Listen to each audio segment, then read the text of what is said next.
Today's episode of Professor Oddfellow's Penetralia is brought to you by the 50% veil for when you're half mournful, the curtain hat for when it's curtains for you, and the nightmare of a hat for when the occasion calls. Whichever way you look at them, they're hats. What's happening? We're filming in the mirror world today. Which one of me should look at the camera? Your mirror self? Oh, it's time for the mailbag.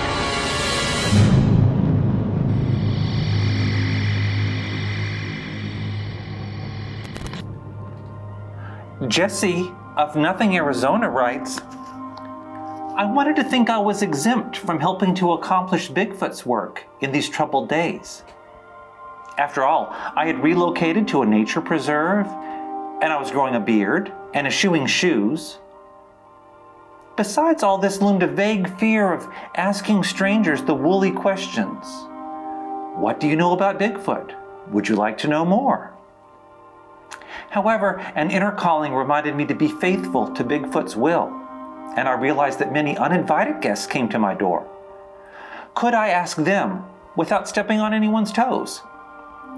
So when the Avon lady called, I invited her into my home, and after a moment of chatting about hair nourishment, said, I am of the flocculent flock of the Church of Bigfoot.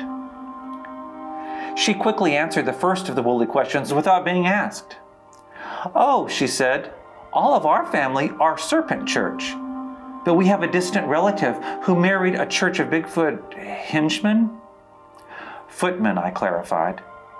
She went on, our entire family admires that man because of his ideals. I also have a Church of Bigfoot acquaintance who lost a leg.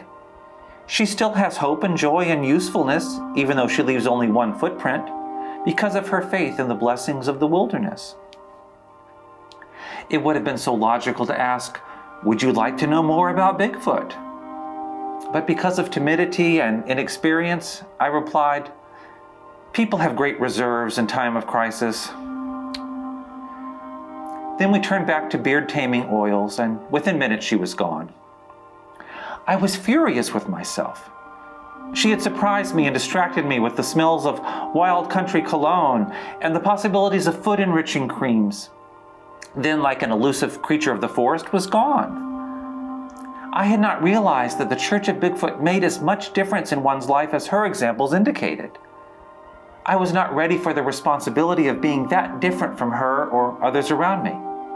I had many strides yet to make. Soon, the city census taker came to my door. After making an awkward joke that I might be harboring a family of refugees in my bushy beard, I added, I am Church of Bigfoot. What do you know about Bigfoot? She answered, well, not very much, but I've seen the Loch Ness Monster. I asked, would you like to know more about Bigfoot?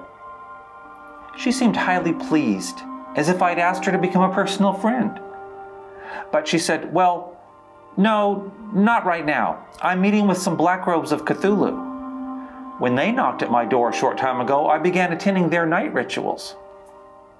She thanked me for asking, and she shared some of her darker problems and feelings. For a few rather uncomfortable moments, we felt a kinship. That experience gave me courage to ask the woolly questions of all strangers who came knocking. My mind is made up to ask them before I turn the key in the final padlock on the front door.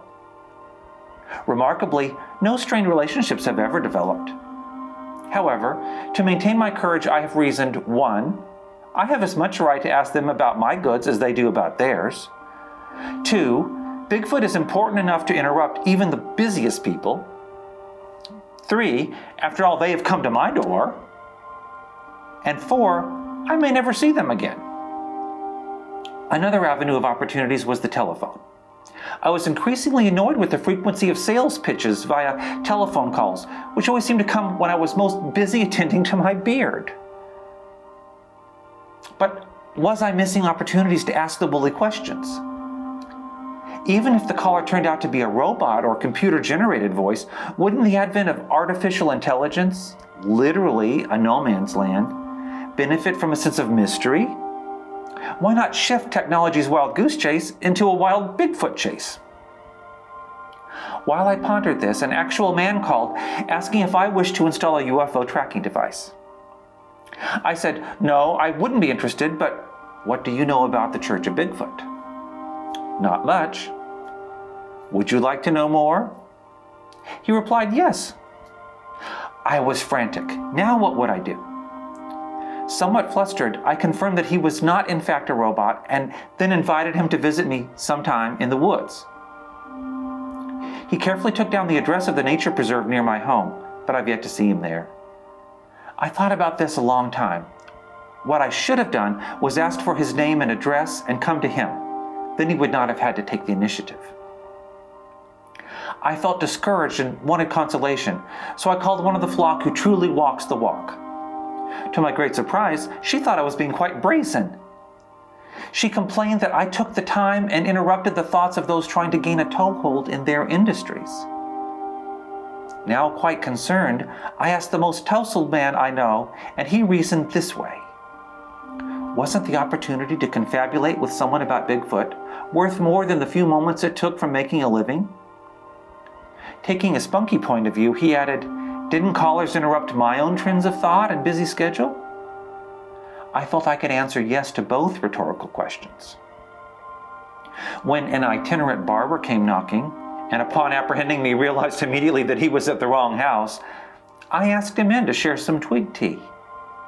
Noticing the shoes on the doormat, he paused. Here was my chance. I could say, I am Church of Bigfoot. I do not wear shoes. By the way, what do you know about Bigfoot? However, while I was trying to get all that into my mind so that it would sound right, the moment passed and it became unspontaneous, so I didn't say it. He did remove his shoes, though. I had failed again, but I was still learning, and the barber turned out to be interested in mutual foot massages, so the afternoon unfolded in unexpected ways. As yet, I have never asked my mailman. However, I have a plan.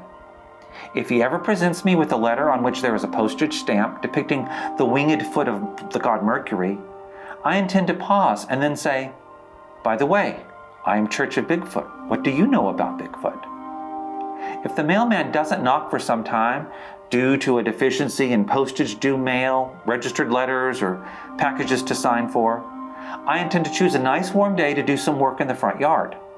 I'm sure we'll have an opportunity to chat, and I'll be able to test his interest in Bigfoot and/or mutual foot massages. One day, a very personable milkman came. I just so happened to be unusually unkempt, straggly, scruffy, disheveled, windblown, and otherwise bedraggled. I didn't really want him to know I was Church of Bigfoot because I looked such a filthy example. But I decided to swallow my pride and ask anyway. After all, who else would ask him? Under the present circumstances, things might get worse before they got better, so I decided to follow my plan. I am Church of Bigfoot, I said. You are, he ejaculated.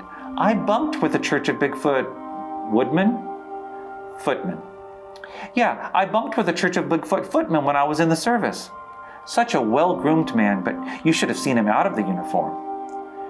I sure was fond of him. I apologized for my own appearance, but he assured me that he understood and gave me a meaningful look. As the days turned into weeks, I wanted to ask him if he wanted to know more about Bigfoot, but I was constantly dissuaded by the fact that he always mumbled about the chupacabra in his sleep. But with courage and the help of Bigfoot, I have learned so much about my thresholds. Asking the woolly question sounds simple, but it is not. Much emotion, thought, time, and social lubricant have gone into the lessons I have slowly learned. The marvelous ways of Bigfoot expose themselves, and we reap the blessings, each according to his own measurement. Well, Jesse,